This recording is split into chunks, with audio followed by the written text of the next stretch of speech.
Pesan Tuhan tahun 2024. Usaha yang terlebih besar itu akan berlanjut.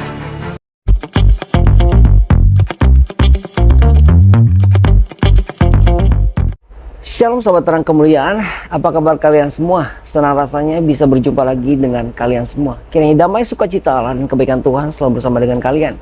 Diberikan umur yang panjang, diberikan kesehatan yang sempurna, dan tentunya juga diberikan rezeki yang melimpah. Dijauhkan dari sakit penyakit dan mara bahaya. Pada kesempatan kali ini kita akan kembali lagi mendengarkan pesan Tuhan. Firman-Nya akan dibawakan oleh hambanya, yaitu Ibu Heni Situmorang.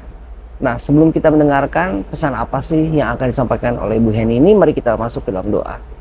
Tuhan adalah Bapa kami yang berkata dengan kerajaan surga. Terima kasih Tuhan Yesus, terima kasih untuk di awal tahun ini, di 2024 ini, kami boleh mendengarkan kembali pesan yang akan disampaikan oleh hamba-Mu. Terima kasih Bapa, berikan kami hikmat marifat agar kami bisa mengerti akan firman yang akan disampaikan. Berkati kami semua, ampuni dosa kami. Di dalam nama Tuhan Yesus kami berdoa. Haleluya. Amin. Sahabat terang kemuliaan, tak lupa juga saya ingin mengucapkan untuk kalian semua di awal tahun 2024 ini selamat tahun baru. Kiranya di tahun 2024 ini kita diberikan semangat yang baru ya, diberikan kesehatan sepanjang tahun ini, keberuntungan, dan juga apa yang dilakukan selalu dalam perlindungan Tuhan atas dari sakit penyakit, mara bahaya dan lain-lain ya. Nah, sahabat terang kemuliaan, seperti biasa di sini saya ingin sharingkan sebuah ayat. Ayat ini akan menguatkan kita semua kiranya ya, untuk kita semua untuk menjalani sepanjang tahun 2024. Di sini saya ambil dari Efesus 5 ayat 8. Ada dua ayat ya, di Efesus 5 ayat 8 dan 1 Yohanes 1 ayat 7. Saya akan bacakan dulu dari Efesus 5 ayat 8. Efesus 5 ayat 8 berbunyi seperti ini. Memang dahulu kamu adalah kegelapan, tetapi sekarang kamu adalah terang di dalam Tuhan. Sebab itu hiduplah sebagai anak-anak terang. Saya ulangi ya. Di Efesus 5 ayat 8. Memang dahulu kamu adalah kegelapan, tapi sekarang kamu adalah terang di dalam Tuhan. Sebab itu hiduplah sebagai anak-anak terang. Kemudian di 1 Yohanes 1 ayat 7. 1 Yohanes 1 ayat 7 berbunyi seperti ini. Tetapi jika kita hidup di dalam terang, sama seperti Dia yang ada di dalam terang, maka kita beroleh persekutuan seorang dengan yang lain, dan darah Yesus, anaknya itu, menyucikan kita dari segala dosa. Tetapi jika kita hidup di dalam terang, sama seperti Dia yang ada di dalam terang, maka kita beroleh persekutuan seorang dengan yang lain, dan darah Yesus, anaknya itu, menyucikan kita dari segala dosa. Jadi sepanjang tahun 2024, sebab kita sebagai anak-anak terang, anak-anak yang telah dipilih oleh Tuhan menjadi anak-anaknya, tentunya dari hamba menuju menjadi anak. Kiranya di tahun 2024 ini, di sepanjang tahun 2024 ini, kita bisa berjalan dalam terang, tentunya dalam terang Tuhan. Jadi kita berjalan sesuai dengan ajarannya, kita berjalan, kita berusaha ya. Manusia itu memang tidak sempurna, tapi sedangkan kita berusaha untuk menjauhkan diri kita dari dosa. Karena apabila kita berjalan di dalam terang, maka Tuhan akan menemani kita, Tuhan akan menyertai kita, dan Tuhan juga akan menjaga kita dari segala dosa yang akan kita lakukan di dalam kehidupan kita. Sahabat terang kemuliaan, itulah ayat yang bisa saya sharingkan, kiranya bisa menguatkan iman kita tentunya di awal tahun 2024 ini ya. Dan sahabat terang kemuliaan, terima kasih saya ucapkan juga atas supportnya selama ini terhadap channel Terang Kemuliaan. Dukung terus channel Terang Kemuliaan dengan cara apa? Tentunya dengan cara subscribe dan bagikan video-video dari channel Terang Kemuliaan ini kepada yang lain, agar kiranya channel Terang Kemuliaan ini bisa berkembang, bermanfaat, dan menjadi berkat untuk orang banyak. Sahabat Terang Kemuliaan, mari kita langsung saja mendengarkan firman Tuhan yang akan disampaikan oleh Ibu Heni Situmorang. Selamat menyaksikan.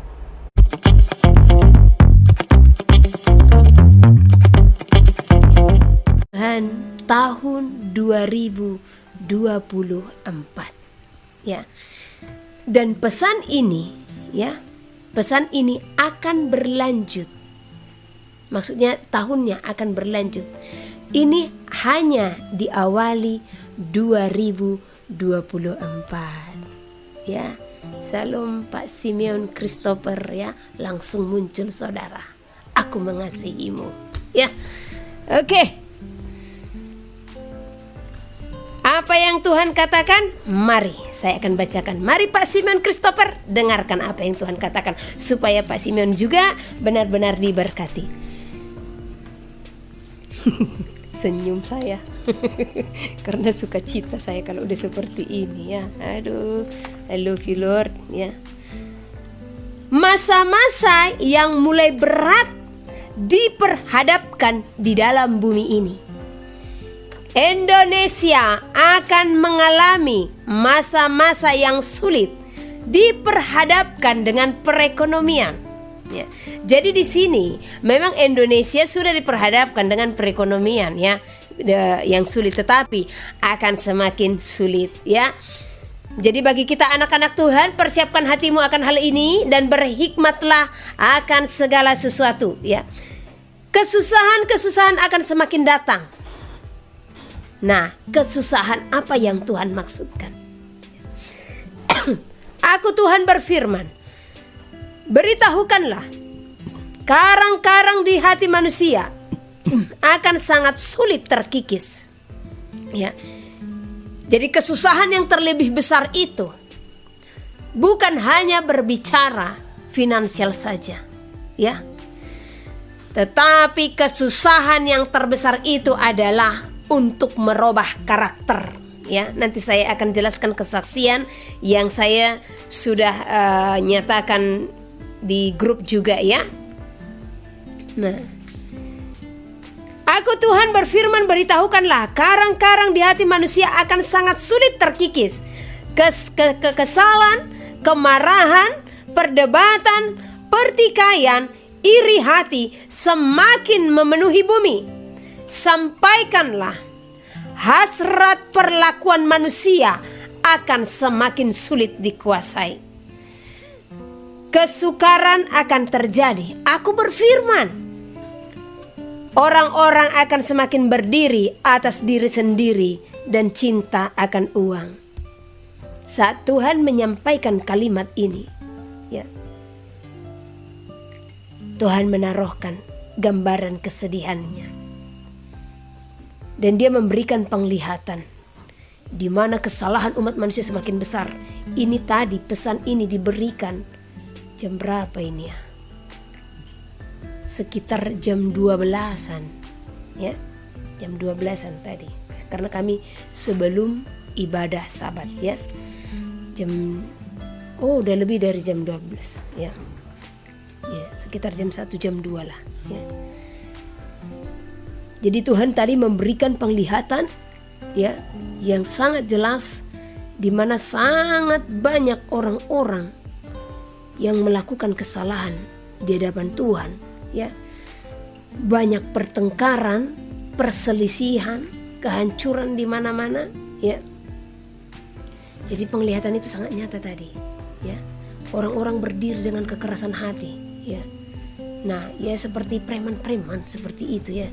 Seperti mengandalkan, ini aku bisa, aku mampu. Seperti itu. Kemudian Tuhan berfirman, semakin besar kesalahan, hanya takut akan Tuhanlah yang akan menyelamatkanmu di masa itu. Sampaikanlah, barang siapa yang melihat keadaan ini semakin sulit, ketahuilah, inilah masa yang telah aku firmankan kepadamu, masa yang sukar. Semakin sulit bagi umatku untuk berdiri. Pun mereka akan semakin menjauh dari hadiratku. Dan waktu Tuhan menyampaikan ini, air mata ini pun sangat kencang, sangat deras ya. Nah,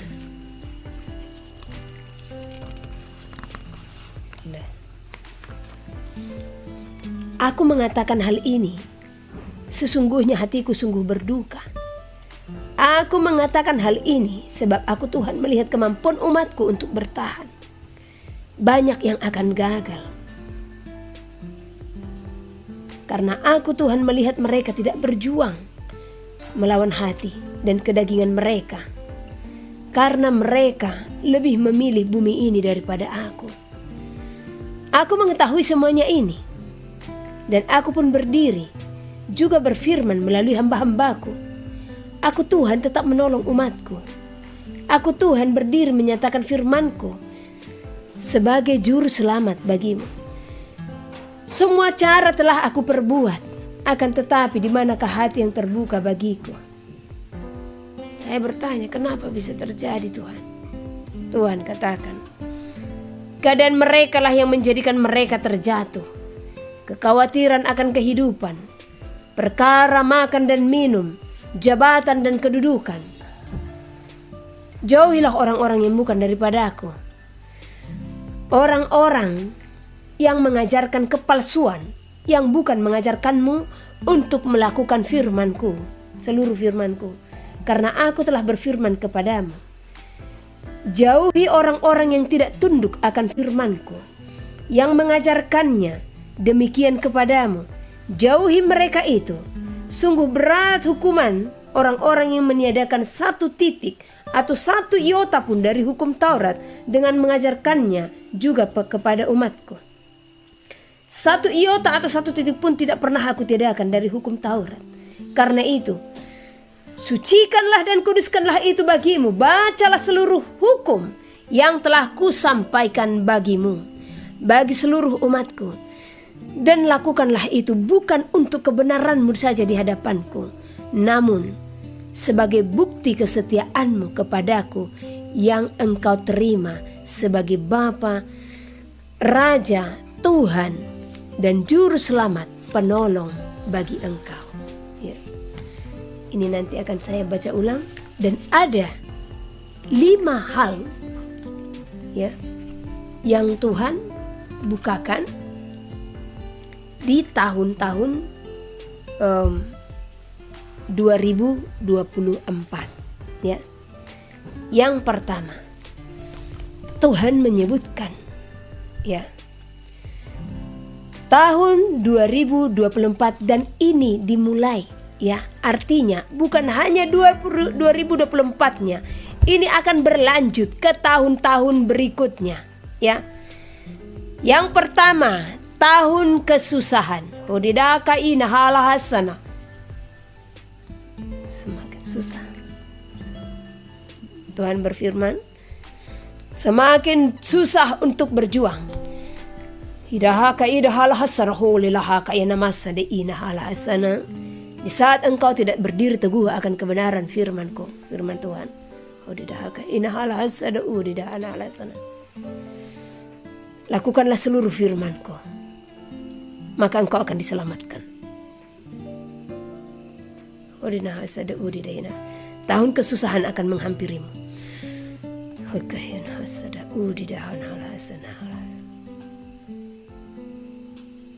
Dan tahun itulah semakin sulit bagimu berjuang.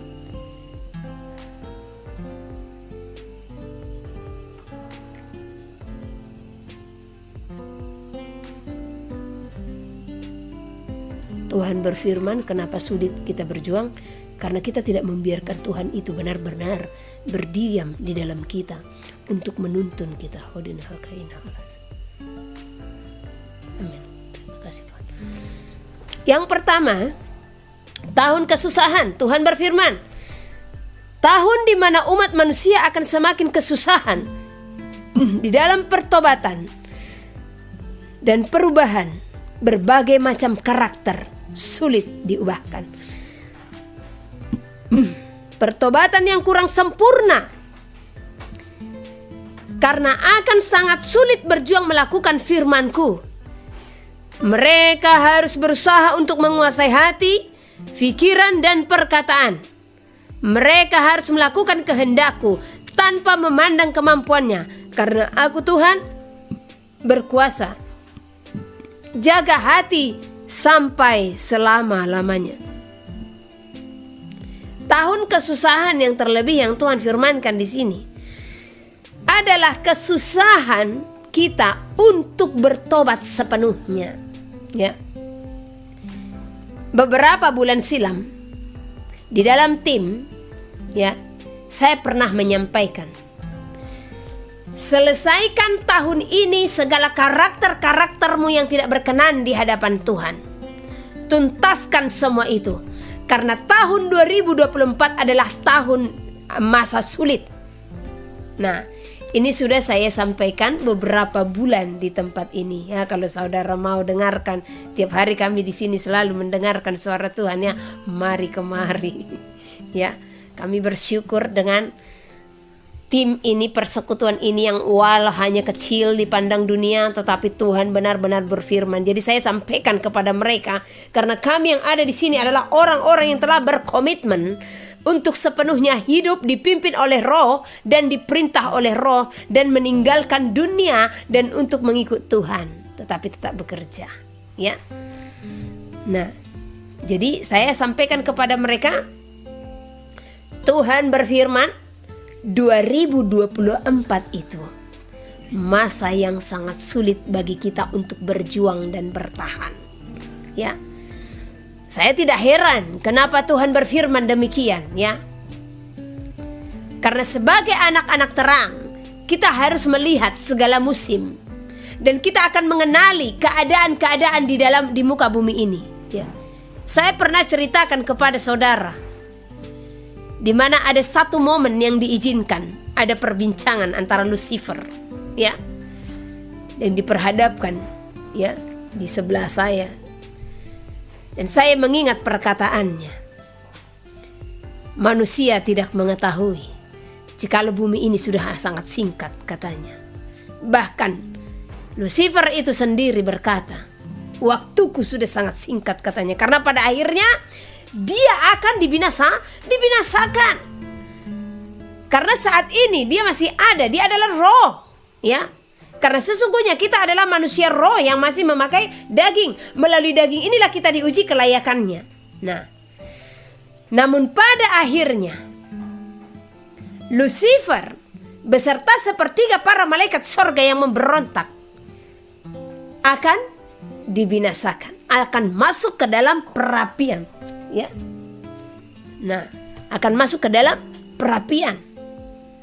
Nah, jadi oleh karena itu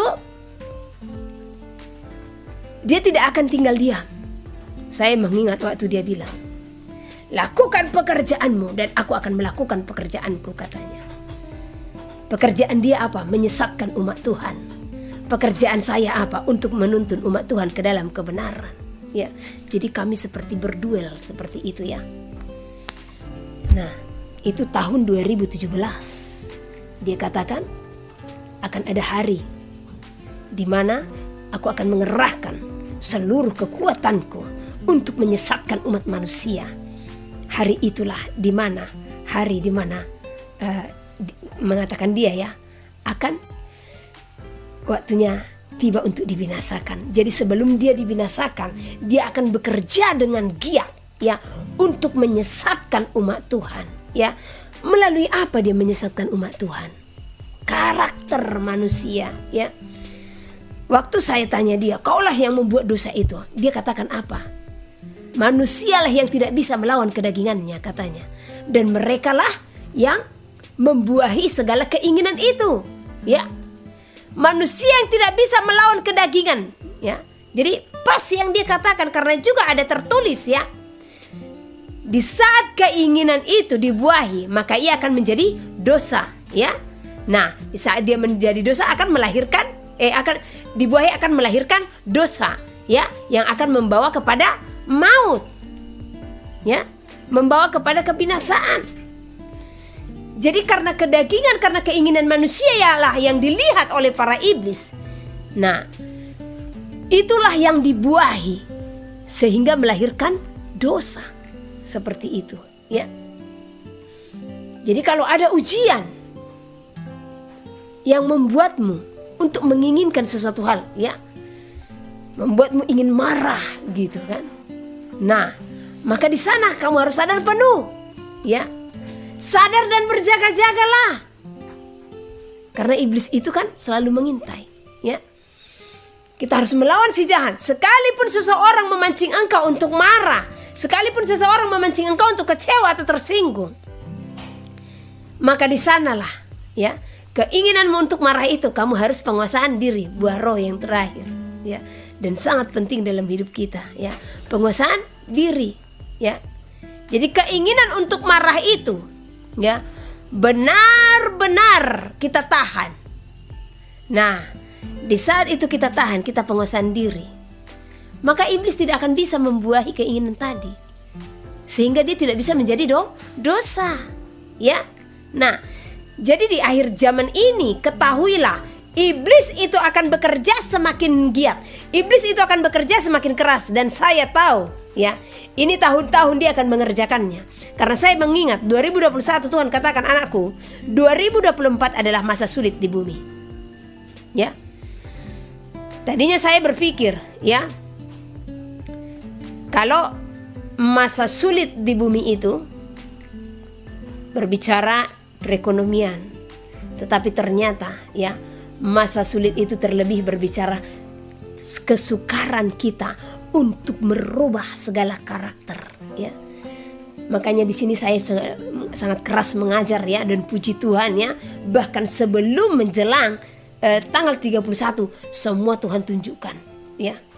Dan kami berkomitmen untuk benar-benar mematahkan, karena kami tahu 2024 itu adalah masa sulit untuk mengubah segala sesuatu. Jadi tanpa adanya perjuangan, ya, tanpa adanya peperangan, tanpa adanya persekutuan di dalam Tuhan, percaya, ya, saudara yang ada sifat marah saat ini, 2024 sifat itu akan semakin meningkat. Kalau saudara tidak pengendalian diri, tidak penguasaan diri, ya. Jadi malam ini dan bahkan sampai besok, ya, perhatikan segala apa karakter-karakter yang ada di dalam diri saudara, ya, yang tidak berkenan di hadapan Tuhan, yang tidak pantas untuk kita pertahankan. Perhatikan itu semua. Kekesalan, ketersinggungan, kemarahan, ya, iri hati, dengki iri hati, ya, semua itu harus dipatahkan. Mencintai diri sendiri, ya, memaksakan kehendak, semua itu adalah sesuatu hal yang harus dirontokkan, yang harus diruntuhkan, ya, harus dibuang. Karena jikalau hari ini kita tidak selesaikan, percaya, tahun depan tanpa perjuangan yang berat, sulit bagimu untuk melepaskan semuanya itu, ya. Karena apa? Iblis bekerja dengan sangat giat, ya. 2024, makanya Tuhan katakan tahun kesusahan, di mana manusia akan sulit untuk melepaskan karakter-karakter. Maka karena itu, malam ini, hari ini, lepaskan, buang karaktermu itu. Katakan dalam hati, oh, saya memang ada sifat untuk memaksakan kehendak. Saya ada sifat gampang kesal. Saya ada sifat gampang tersinggung. Sahabat Terang Kemuliaan, itulah tadi firman Tuhan yang telah disampaikan oleh hamba Tuhan Ibu Heni Sitomorang. Kiranya apa yang telah disampaikan bisa menjadi berkat untuk kita, bisa menjadi pengetahuan untuk kita, bermanfaat untuk kehidupan kita. Sahabat Terang Kemuliaan, sampai di sini video kita kali ini. Kita akan bertemu lagi di lain kesempatan, dan sekali lagi saya akan bacakan ayat yang menjadi penguat untuk di awal tahun 2024 ini yang akan kita lakukan sepanjang tahun 2024 itu, yaitu di Efesus 5 ayat 8. Memang dahulu kamu adalah kegelapan, tetapi sekarang kamu adalah terang di dalam Tuhan. Sebab itu hiduplah sebagai anak-anak terang. 1 Yohanes 1 ayat 7. Tetapi jika kita hidup di dalam terang, sama seperti Dia ada di dalam terang, maka kita boleh persekutuan seorang dengan yang lain, dan darah Yesus anaknya itu mencegah kita dari segala dosa. Jadi berjalanlah sebagai anak terang dan mewakili anak-anak terang lainnya tentunya. Jadi dari kehidupan kita, kelakuan kita mencerminkan bahwa kita itu anak terang. Hei, ternyata dia adalah anak Tuhan. Wow, ternyata anak Tuhan itu hidupnya seperti ini. Nah, jadi kita menjadi apa ya? Menjadi terang itu nggak harus kita menginjili, ya. Menjadi terang itu nggak harus, ayo bertobatlah kalian, bertobatlah, nggak seperti itu. Tapi melalui kelakuan kita sehari-hari, kita kasih lihat orang-orang sekitar kita bahwa kita adalah anak-anak terang. Sahabat Terang Kemuliaan, sampai di sini perjumpaan kita akan tutup dengan doa. Tuhan Allah Bapa kami yang berada di surga, terima kasih Tuhan Yesus, terima kasih buat segala kebaikan-Mu, terima kasih buat firman-Mu ya Bapa. Terima kasih jadikan kami anak-anak terang, agar kami bisa bersifat, bersingkah laku sebagai anak terang ya Tuhan. Terima kasih Tuhan Yesus, terima kasih biar orang-orang di sekitar kami bisa melihat kemuliaan-Mu melalui tingkah laku dan perkataan kami. Terima kasih Bapa. Di dalam nama Tuhan Yesus, ampuni kami, sertai kami. Kami berdoa, haleluya. Amin. Sahabat Terang Kemuliaan, kita berjumpa lagi di lain kesempatan. Jangan lupa sekali lagi dukung terus channel Terang Kemuliaan ini dengan cara apa? Dengan cara subscribe dan bagikan videonya kepada yang lain agar channel ini bisa berkembang dan bermanfaat buat yang lainnya ya. Dan bisa menjadi berkat tentunya buat orang banyak. Bisa membawa jiwa-jiwa baru untuk mengenal Yesus Kristus sebagai Tuhan dan Juru Selamat. Kita bertemu lagi di lain waktu. Tuhan Yesus memberkati. Beginilah firman Tuhan, penebusmu yang Maha Kudus, Allah Israel. Akulah Tuhan, Allahmu, yang mengajar engkau tentang apa yang memberi faedah, yang menuntun engkau di jalan yang harus kau tempuh. Maka Yesus berkata pula kepada orang banyak, katanya, Akulah terang dunia, barang siapa mengikut aku, ia tidak akan berjalan dalam kegelapan, melainkan ia akan mempunyai terang hidup. Kata Yesus kepadanya, Akulah jalan dan kebenaran dan hidup. Tidak ada seorang pun yang datang kepada Bapa kalau tidak melalui aku. Tuhan Yesus memberkati.